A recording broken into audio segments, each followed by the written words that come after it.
Welcome to another episode of the CPG Guys podcast. Our hosts, Sri Rajgopalan, Peter V.S. Bond, and Brian Gildenberg explore how brands and retailers engage consumers in an increasingly digitally driven world. And now, here are the CPG Guys. Hello and welcome to this episode of the CPG Guys podcast. I'm your co-host, PVSB, and when I'm not podcasting, I'm also the Partnership Acceleration Lead at Flywheel Digital, the leading managed services company that helps brands grow their e-commerce business. My co-host, Sri Rajgopalan, is at the Next Up event today in Chicago. He couldn't join me, but make sure to check out his elder daughter, Ria Raj, and her musical career at riaraj.com, and also follow his younger daughter, Laura, who is now deeply involved in the journey of her own as a performer as part of the Dream Academy K-pop sensation competition that's going on.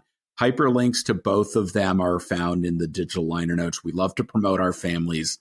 They're a very important part. We're all a big family here at the CPG Guys. So making sure we talk about our aspirations of our family is very much part of our DNA. My other co-host, Brian Gildenberg, who is the managing director of Resale Cities here in North America and the co-host of both the Fast Forward podcast and the Gildenberg Omni Comment, Thursdays on our LinkedIn page, is away in Europe. He was at the reunion for his alma mater, so he couldn't join. I'm all alone today, but that's okay. We've doubled the number of guests, so that makes it three of us, and that'll make it a much more interesting conversation than just me asking questions. Before we get to the guests, I want to remind everyone, please, whatever platform you listen to us on, Apple, Spotify, Overcast, iHeartRadio, make sure you subscribe to us. That way the episodes are automatically populated into your podcast listening application. And if you do use Apple and Spotify, please make sure to actually give us a rating. We ask you to do that because adding a rating helps feed the algorithm and make our podcast more findable by people in our industry who are interested in talking about the omni-channel digital journey of brands and retailers. And while you're there, drop us a review too, because we want your feedback. We want to know if the content we're producing is relevant to what you want to learn about. And we really do want to make this podcast very much audience driven. We also want to express how incredibly honored we are to be rated the number one CPG podcast for 2 years running, according to FeedSpot, the leading podcast ranking authority. And we're also very pleased to have join us in the top 30 on their list of CPG podcasts, our sister podcast, CPG Scoop with Reese and Jennifer, CPG Guys Fast Forward, as I mentioned with Brian, and of course, our friends at the FMCG Guys across the pond, giving listeners a European flavor for the industry that we're in. And lastly, I'll just mention that we also broke into the top 50 marketing podcasts, according to Chartable, here in the US. So really great news. We're so greatly appreciative that so many people turn to us for education and entertainment about this interesting niche of the industry we're in. Lastly, I'll just mention we're very proud sponsors of Next Up. I mentioned that Sri is at their summit conference right now in Chicago. It's formerly known as Network of Executive Women. And its mission is to advance all women in business and promote the cause of gender equality in the workplace. If you're a female founder or you work for a company that isn't sponsoring Next Up, please reach out to us at contact@cpgguys.com. We're afforded quite a number of memberships as part of our formal sponsorship, and we want to give them to people who would like to be part of this incredibly elite organization that has tremendous resources around networking and education. Links to our podcast, our sister cast, and of course, our landing page on Next Up may be found in the digital liner notes of this episode. So with that, let's focus on why we're here today. I'm actually really excited this episode focuses on the hot space, none other than AI, otherwise known as artificial intelligence or machine learning. I just got back from Grocery Shop in Las Vegas, and no fewer than 3 of the sessions on stage centered on AI.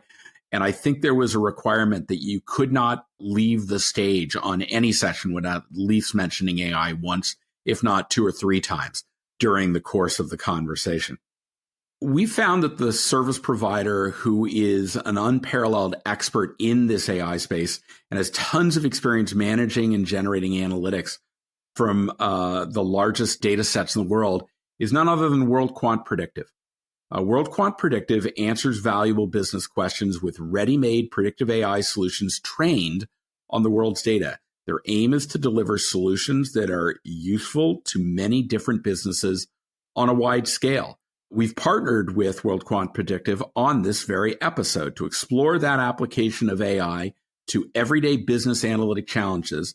We have joining us Rebecca Mathew, Head of Customer Success, and Dr. Thiam Lee, Chief Data Science Officer at WorldQuant Predictive, who will decompose AI and connect the dots, I like that, for us on how you too can leverage generative AI and predictive AI. Remember, that AI is a big term, but there are different areas of it, and we're going to dig into what each of those mean.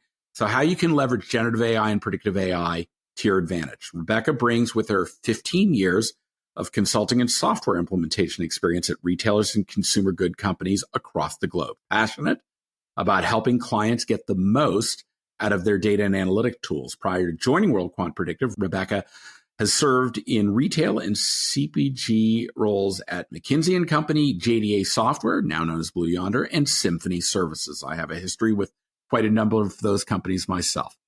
Thiam's work at WorldQuant Predictive draws on his background in operations research, machine learning, and quantitative finance. Prior to joining WorldQuant Predictive team, Dr. Lee worked as a portfolio manager at WorldQuant Asset Management and was a principal data scientist for Bonobus. He holds a BS in electrical engineering and computer science from UC Berkeley and a PhD in operations research from Columbia University. I'm feeling educationally inadequate right now. I've got to button up my behavior. Anyhow, Rebecca, Thiam, welcome. How you doing today? Very good, Peter. Thank you for having us. Good to be here. Doing very well. Yes, doing very well. Thanks for having us, Peter. Oh, it's so great to have you. This is one of my favorite topics. I think about a year ago as this just started to percolate. Now, hardly a conversation that I have with experts in our industry can go by without everybody saying, what are you doing? Where are you going with this? How are you thinking about leveraging AI? So I think a very timely conversation we're going to have today. Before we get started with the discussion, why don't you take a minute and tell us about WorldQuant Predictive and what you do there? I'll start with you, Rebecca. Sure. Thanks, Peter. WorldQuant Predictive is a startup that was founded by Igor Tulchinsky. Igor pioneered concepts in the quantitative trading world, and it was his vision to bring the predictive success of these methodologies and this trading to other industries, including CPG. Our mission at WorldQuant Predictive is to deliver immediate predictions from the world's data. What we mean by that is we find signals in alternate data sources that others miss and deliver them as easy-to-use prescriptive analytical solutions. We originally started in the consulting setup, solving our clients' predictive problems or prediction problems across multiple industries, CPG, healthcare, and finance. We have ceased consulting. However, we have translated our success in those engagements into a scalable, productionized platform called Quanto. Our platform hosts multiple apps that help, generate predictive insights in demand forecasting, pricing, and promotions. And we are looking forward to elaborating more about what we do, especially around how we build those predictive insights throughout this episode. At WorldQuant Predictive, I am the head of customer success. I love to see our clients succeed and get the most out of our solutions that they implement or subscribe to. So that's just a quick intro. Over to you, Thiam. Great. Thanks, Rebecca. I think it was a really good summary of who we are as a company. So as for me, I'm Chief Data Science Officer at WorldQuant Predictive. I run what we call the Signal Factory. So that's a function that comprises the analytics engineering, data science, and R&D functions, and also includes what we call the Global Research Network. And this is a network of contract researchers that we use in a Kaggle-like way on a flexible basis. That is terrific. Thank you both for that overview of the company and the kinds of solutions that you help address to your client base. In the digital liner notes of this episode, I am going to include links to each of your LinkedIn profiles, WorldQuant Predictive's LinkedIn page, your website, and we'll probably talk about this towards the end of the conversation. We have an upcoming LinkedIn Live episode that we're going to do with the CPG guys on our LinkedIn page. So we'll make sure that there's a link for people to be able to register for that as well. So with that, why don't we get to our questions? And I will kick it off by talking to Rebecca. The world is everywhere. Everyone says words like generative AI, predictive AI, chat GPT. Let's just start at a very basic level. Let's decompose the word A or the term AI or the words artificial intelligence for our audience. How long has it been around? And what are the obvious use cases already in play in the CPG brand world? Yes, Peter, there's been a lot of buzz around this word, especially recently. I mean, everybody's talking about it. Like you mentioned, even, in the conference that you attended, every session either had the word in it. Surprisingly, AI has been around for several years. It's just that it's now gaining in popularity. What does AI mean? It basically means using computers to perform tasks that typically require human intelligence, right? These tasks involve learning from a lot of data to solve very complex problems. Now, this has been evolving for a while, and it's been gradually kind of maturing. And it's more mainstream now because of all the advancements in machine learning. As a result, you hear about AI everywhere, and now it's almost in our everyday lives, especially with ChatGPT and whatnot, what have you. In CPG, AI has been around for a while. It's just not been called that, and some examples that I can give you of AI in this space is, AI-driven recommendation systems, especially in e-commerce. We see it everywhere. Next product to buy or next best offer. Pricing and promotions. Always, what should pricing and promotions be? The efficiency that pricing and promotions kind of turn around. How can that be calculated? Demand forecasting. CPG companies with data science capabilities are moving away from guesswork and gut checks as to what future sales could be. You have natural language processing models, NLP models, on brand and retail websites that kind of run the chatbots that you find on them. You have sentiment analysis, yet another example where you kind of review social media and customer reviews. That's also widely being used. And yet another use case that comes to mind is market basket analysis, where you analyze customer purchase patterns to kind of either through loyalty programs or other systems that retailers might have in place to kind of develop targeted promotions. So yes, AI has been around. It's just that we have not called it that. It is becoming more and more popular as we are seeing in the last few months, or maybe even a year. So what you're saying, Rebecca, is a rose by any other name shall smell as sweet. I love that. Exactly. That's great. I think about so much of what you talked about, and I am familiar with all of that, using natural language processing to look through all of the reviews that people write on products and try and find opportunities for product improvement or things like that. Or to your point, loyalty, really being able to identify patterns of purchasing behavior so that you can create propensity models. That is all just different forms. And a lot of my understanding also, a lot of what AI has been used for in the past is around cataloging and categorizing. Mm-hmm. The next generation is really where we're taking an evolutionary change. And I know we're going to get into that in a little bit. Thiam, let me turn to you. Why don't you take us through the portfolio of services in this space that WorldQuant Predictive has, and who should be connecting with, what kind of personas or archetypes that CPG brands should be connecting with WorldQuant Predictive to manage their brand for growth and equity? Happy to do so, Peter. So I think in rehash what Rebecca had mentioned earlier, we provide ready-to-use applications on, we call them solutions internally via our online platform. These are powered by the predictive AI models that are created by our Signal Factory team. So our current portfolio of applications is focused on demand forecasting and optimization across multiple CPG categories. Additionally, also associated use cases from price elasticity to decision scenario simulation to providing recommendations around price and promo decisions. That's what's ready to go right now, and we have plans to keep expanding this portfolio to cover more and more use cases. Now, to talk about who should be connecting with us, I think I should first talk about what our solutions bring to the table. So in a nutshell, we basically provide everything that's needed to make the solution work for you. So from data to AI models to model-driven intelligence, these are all packaged into an online platform that's instantly usable with an experience designed for business users, not data scientists, business users. So that means zero integration work needed, and business decision makers can use it from day one. So given that, I believe will be most compelling for brands that lack access to extensive AI and data science resources, or brands that really need this kind of AI-based intelligence that we provide, and very quickly.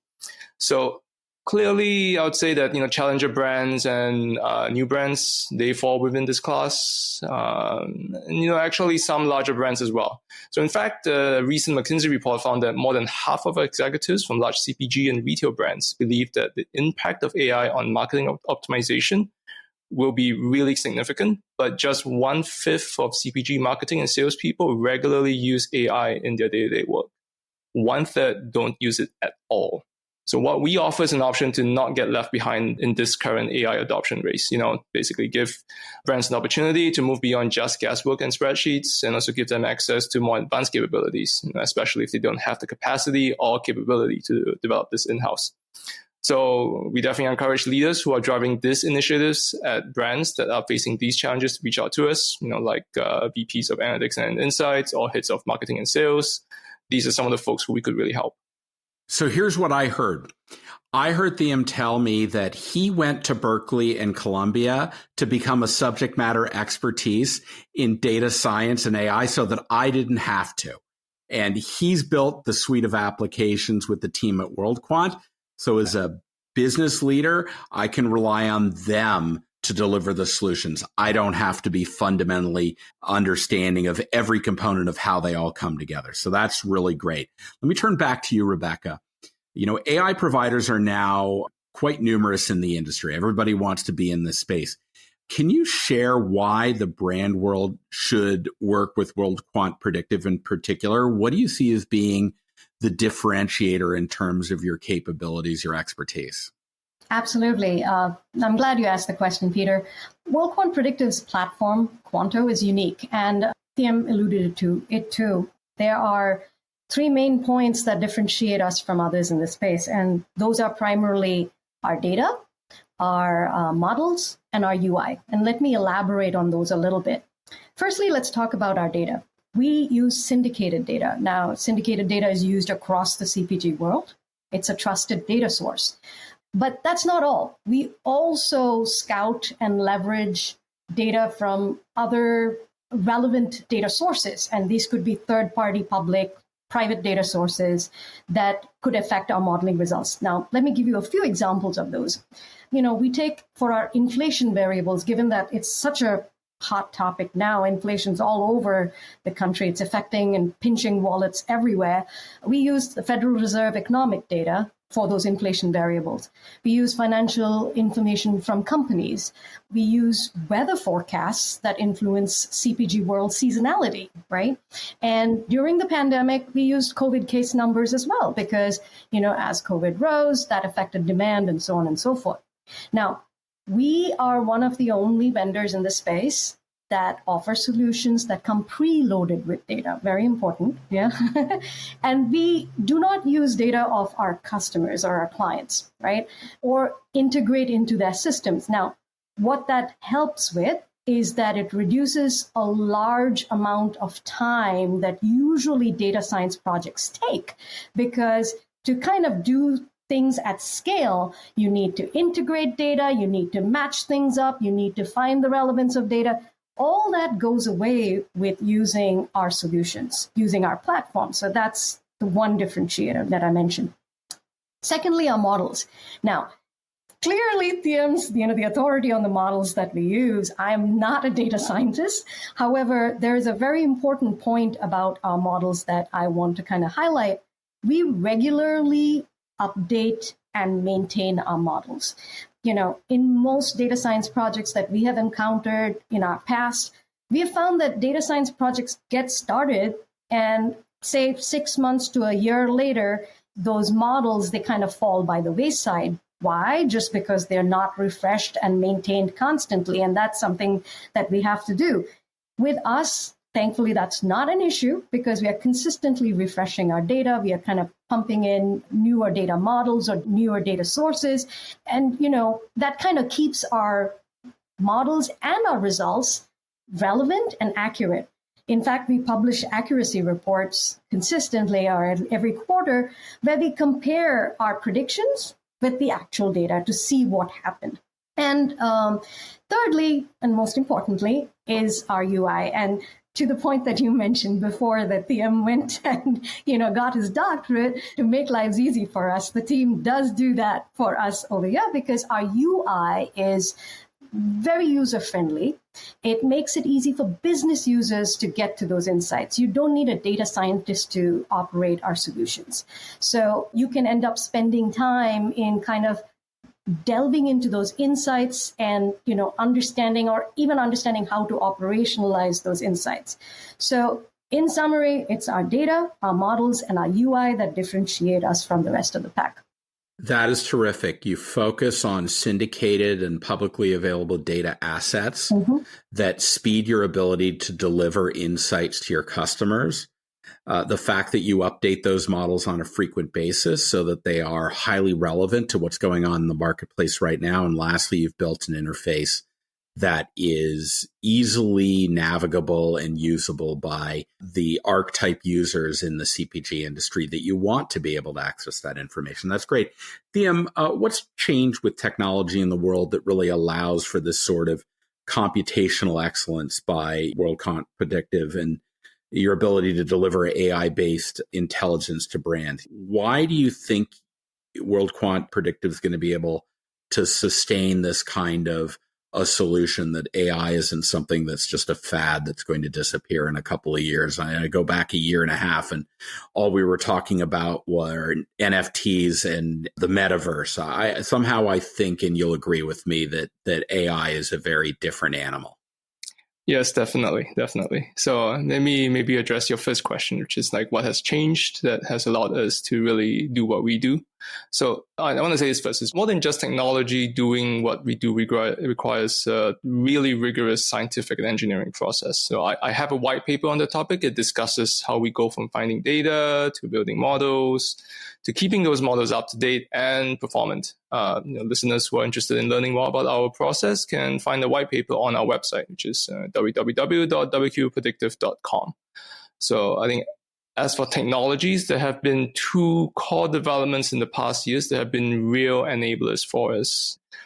First is AI and machine learning operations, or people will call it ML ops. That's become quite established as a discipline, and the market of services providing or augmenting ML ops has grown along with it. The net result of all of this is that one, we have a much better understanding of what it takes to run AI models and the solutions that they power at scale. And two, we now have more options to buy infrastructure components instead of building them ourselves. And that really speeds up our development process. I think the second development in the past years that has been a real enabler for us is the proliferation of open source AI and machine learning software libraries, and how mature many of these libraries have become with time. So we use these better tested and well-maintained AI algorithms instead of reinventing the wheel. That's really allowed us to focus time on what we think are the really important things, modeling and testing, rather than just library development. So Peter, let me next move to address your second question, which is around why, I think that AI is something that will be sustained and is not just a fad. Actually, I think in terms of AI adoption and usage, we are past the tipping point, and I'm quite confident that AI-driven and AI-augmented decision-making is here to stay. The first big factor is that there has been a generational shift in data literacy. So data culture is becoming increasingly the norm. And even basic education today in high school and universities, they often feature programming and data analysis front and center. As data literacy grows, people are going to get more comfortable with AI tools and more proficient in using them. It's going to be second nature to turn to AI to transform data into intelligence and to use the intelligence to make decisions. The second big factor is that we live in a super rich data ecosystem today. There are more commercial as well as public data sets than ever. And that pool of data is growing in depth and in breadth day by day. So more commercial vendors, more public data sets that are being released by the government, and so on. So everyone is aware there's value to be unlocked from all of this data. And, AI is going to be key to that. And I think finally, there's one observation that's very telling. Many established companies are already using AI successfully. So we talked about this just a few moments ago. And I do want to say that, if you just do a quick search on Google or Bing, you'll find articles talking about many big brands in the consumer goods space leveraging AI intelligence for revenue growth management, product R&D, customer interaction, marketing, and so on. Thank you for that. I agree with you, Thiam, on the tipping point. I think about when I put my 4-year-old daughter to bed, one of her favorite books to read is Baby Loves Coding. It boggles my mind that is the kind of content that is so ubiquitous among the younger generation. Never could I imagine something like that when I was young, but I absolutely agree from a data literacy standpoint. We've crossed the chasm. We're there. A reminder to our audience, we are speaking on, of course, the topic of AI and its applications with Rebecca Mathew, Head of Customer Success, and Dr. Thiam Lee, Chief Data Science Officer at WorldQuant Predictive. So, Rebecca, why don't you give us an example of a case study of how WorldQuant Predictive has impacted brand equity and growth, and how can this example be applied to, say, challenger brands that are seeking to grow their distribution channels? Sure, Peter, that's a good question. In the past, we have helped our clients across a variety of use cases, right? They have spanned demand forecasting, price and promo optimization, advertising spend optimization, behavioral segmentation, to name a few. However, there's this one case that is particularly relevant, and I'd walk you through some of the key salient points of that. We built a solution for a Fortune 10 retailer that forecasted sales during the pandemic, right?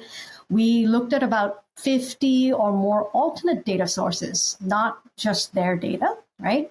And we identified from those 50 about 9 of the best data sources that we would look at. We considered multiple modeling approaches, and we ended up ensembling 6 different models to come up with predictions. All that effort and rigor resulted in predictions that were just 4% off actuals. So that kind of tells you that it's around about a 96% accuracy.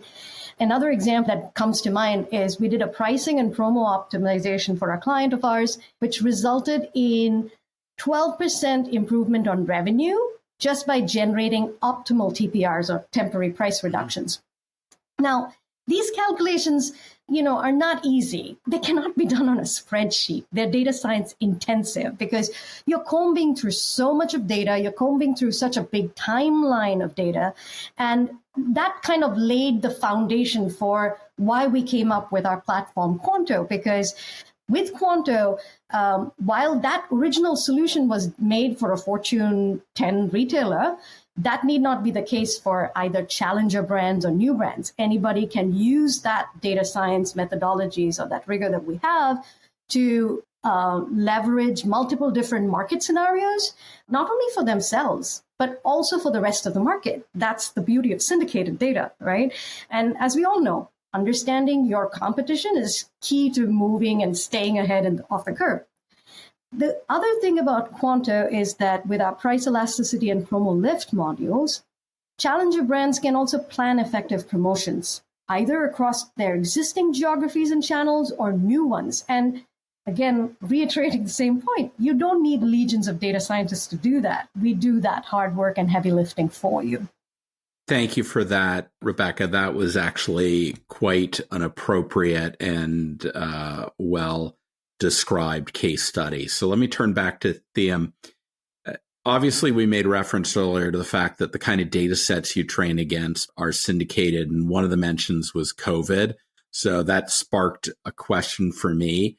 COVID obviously had a step change effect on so much of the historical norms that we'd been able to monitor through various data sets.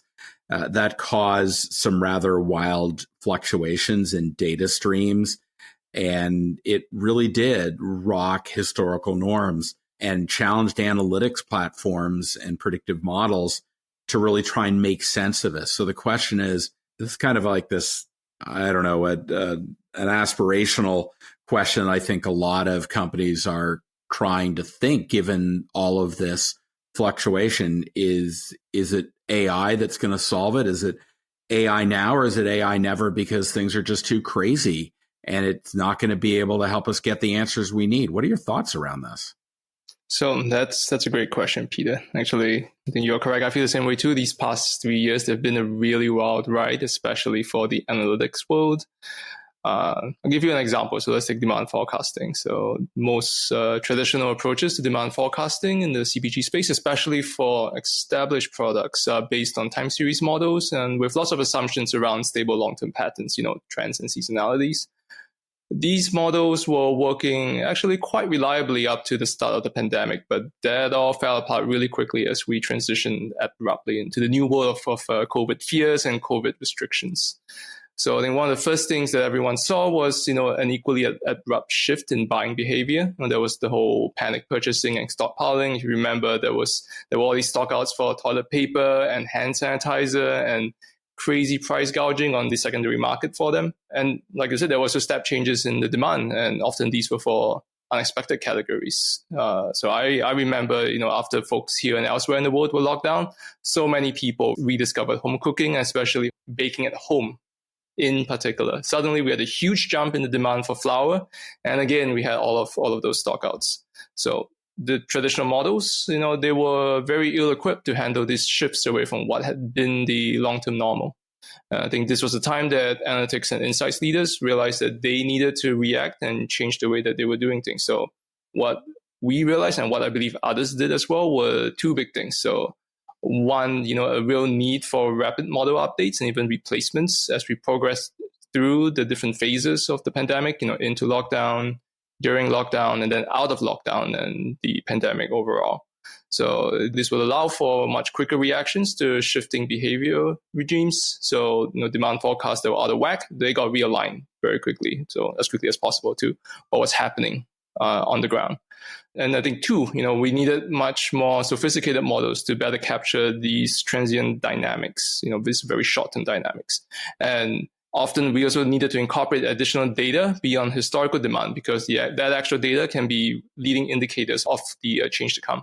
So one example was in the very early stages of the lockdown, we found shifts in rental demand actually help predict shifts in overall demand levels for consumer goods as a whole within specific geographies. And, obviously this had to do with people moving out of cities and into suburbs. And, even from a modeling perspective, even if we knew that the data was useful, we had to really move beyond the standard time series models to better capture that shift. So let me address your question of why AI now or never. So I think, from what I just said, I think we realize that we need good AI models now because we realize how quickly the world and the norms can change. And we also need these AI models to be refreshed on a very timely and very consistent basis. So we're not just making decisions on models that no longer reflect the world as it is right now. So, again, I'll kind of mention again our regular prediction reports. This is kind of putting what I just said into practice. So please, listeners, do feel free to go to our website to find our prediction reports if you're interested in seeing what good looks like or what we believe good looks like. Yeah, and we're going to include in the digital liner notes of this episode hyperlinks to the thought leadership report you previously mentioned, and of course a link to your corporate site where they can find exactly what you described, the prediction reports, because 90+% of the people who listen to this podcast do so on a mobile device. So don't worry, you don't have to write it all down. Just toggle over to the liner notes and click the hyperlink. Makes it very easy. And while you're there, don't forget to learn more about Rebecca and Thiam because their LinkedIn profiles will be there. So you can also reach out to them if you have questions or want to learn more. Really great way to do that. So Rebecca, you're head of customer success. Why don't you walk us through what a typical engagement is like? So if I'm someone who's working with WorldQuant Predictive, what should I expect in terms of from the minute I sign an agreement to you're actually delivering meaningful insight to your platform is available to me? Is it weeks? Is it months? And what's the kind of output that I should be expecting? I'm guessing based upon your first answer that it's probably closer to the former than the latter, but I'll kind of leave that up to you. And I want to know how you measure success for the brands that you're supporting. What in your eyes is a successful engagement? So how long does it take, right? I mean, given that our platform does not use any internal data from our clients and works on syndicated data and other alternate data sources, the good news is we can set up users instantly. It's just a matter of granting them access. once they have access, users on our platform can run demand forecasts, they can calculate price elasticities, incremental revenue numbers for a year into the future, week on week, at SKU UPC level granularity, right? In our platform, we have a number of pre-built scenarios, which is basically what-if scenarios that they can use. However, they can also create their own and save their own scenarios, simulation scenarios. We also allow them to use optimization so that the solution actually can tell you what is the best approach or best, go-to strategy to resolve everyday questions that you may face in the CPG world. So it's really quite flexible. I liken the whole solution to, say, a Swiss Army knife. So you can cut and dice whichever way you want. And to answer your last part of your question, a successful engagement for us is our clients leveraging the insights from the Quanta platform for tangible results, right? I mean, we want to see growth year on year. We want to see savings in costs and inventory. We want to see a better ROI on promotions, that our clients run. So if we get those results, that's a successful engagement. I love that. The fact that you said all that your client needs to do is identify the users, you're able to set them up and they can start using the Quanto platform immediately. That is that's fast. You don't get much faster than that. So Thiam, let me turn to you. We always like to look towards the future in our final question of an episode. So I'm going to stick with that theme. And I'd like to know from you, what are some of the trends that you're both from a data and a behavior aspect that you're really focused on? And how do you think that AI is going to make this even more relevant for brands to understand how the data and the trends will impact their business going forward? Absolutely. Happy to opine. So I think earlier when we talked about how we do what we do and why AI is here to stay, I talked about three trends, that is growth in commercial and public data, growth in the ML ops platforms, and growth in open source AI and machine learning libraries. Now, these are real game changers for us. And I believe they'll continue to advance AI practice in the real world in the years to come. So, this is something on my radar, and I think this should be something on the radar of anyone who's interested in applying AI to big problems. Aside from that, I feel like, the buzzy technology right now is generative AI. Strong hype aside, I feel this is a very fast evolving space and there's lots of promise here. You've dedicated a whole CPG Guys episode to this recently, so I'll try not to rehash the usual talking points. I will say that I believe we are only scratching the surface of what this technology can do to help us. And I'm particularly excited to see all the new ways that smart folks in the industry will come up with. I also will say that internally, we are experimenting pretty heavily with leveraging this technology to make our applications better. This spans from how it can help us with data collection, data processing, modeling work, all the way to making our user interaction easier to use and, just like voice-driven or like text-driven. So for your question about how this is all going to make AI even more relevant for brands, I think the obvious applications today include how it can support lots of creative work around sales and marketing. Those are the big ones that come to mind. And I think it's really great that these applications are increasing in popularity because, it's giving people new comfort levels in using AI alongside their own human intuition. And they will let them do better and much more efficiently.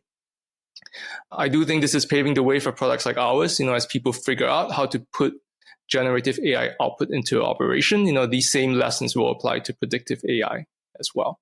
Actually, more importantly, I think this is yet another accelerant for change in the way that people work. I mentioned earlier about data culture becoming the norm and how we as a society, on a whole, we are becoming much more comfortable with AI tools and we are becoming much more proficient with them as well. So I think the increasing popularity of tools like ChatGPT, Midjourney, Stable Diffusion, that will only speed up this whole transition. As people get used to turning to AI to help solve the daily problems, it's going to increase the adoption of solutions like ours as well. Rising tide lifts all boats, right?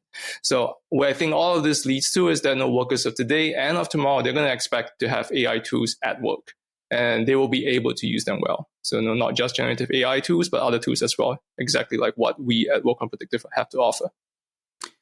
Wow. Okay. I feel like I am much more educated about AI and the practical applications across critical business functions of a CPG brand more now that I've had this conversation with you than I did before we went into it. So I think I'm pretty dangerous now. That's a good thing. So I really do appreciate it. When I think about it, you connected your examples to real world situations, as I kind of referred to, and just didn't rely on the buzzword of AI that everybody likes to throw out. So very well done, Rebecca and Thiam. I appreciate that. I want to remind our audience, please visit cpgguys.com. You can find all of our content. You can filter our episodes based upon topics like AI and retail media and analytics. So it makes it very easy for you to find episodes that are relevant to the topic that is of most interest to you. And if you think you and your company may have something to contribute to this ongoing community conversation we have going on, drop us a line at contact@cpgguys.com. And maybe one day you can join us on the podcast. And of course, on behalf of Brian and Sri, I really want to thank the now over 25,000 followers we have on LinkedIn. Wow, hard to believe we did that in 3 years. We're so incredibly honored to be a trusted source of education and entertainment as people are looking to learn more about this omni-channel digital transforming world that we live in. Rebecca, Thiam, thank you so much for joining us today. I found this conversation to be absolutely fascinating. It's so nice to have you. Thank you. This was great, Peter. Thank you for having us. We appreciate it. Yes, thank you for having us, Peter. I think this was a great conversation, and this was a great pleasure as well. Thank you. And I encourage everybody, again, go to the digital liner notes of the podcast, find links to Rebecca and Thiam's LinkedIn profiles, the company LinkedIn page, and of course, their website where all that thought leadership and some of the trend reporting that Thiam referenced are easily available to you. With that, I want to thank everybody for joining us for this episode. It was a great conversation. We hope you enjoyed it as much as I certainly did. And we look forward to speaking with you on the next episode of the CPG Guys podcast. Goodbye.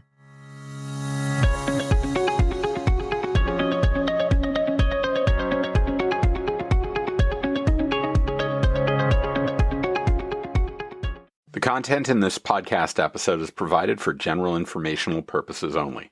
By listening to our episode, you understand that no information contained in this episode should be construed as advice from CPG Guys LLC or the individual author, hosts, or guests, nor is it intended to be a substitute for research on any subject matter. Reference to any specific product or entity does not constitute an endorsement or recommendation by CPG Guys LLC. The views expressed by guests are their own, and their appearance on the program does not imply an endorsement of them or any entity they represent. The views expressed by CPG Guys LLC do not represent the views of their employers or the entity they represent. CPG Guys LLC expressly disclaims any and all liability or responsibility for any direct, indirect, incidental, special, consequential, or other damages arising out of any individual's use of, reference to, or inability to use this podcast or the information we present in this podcast.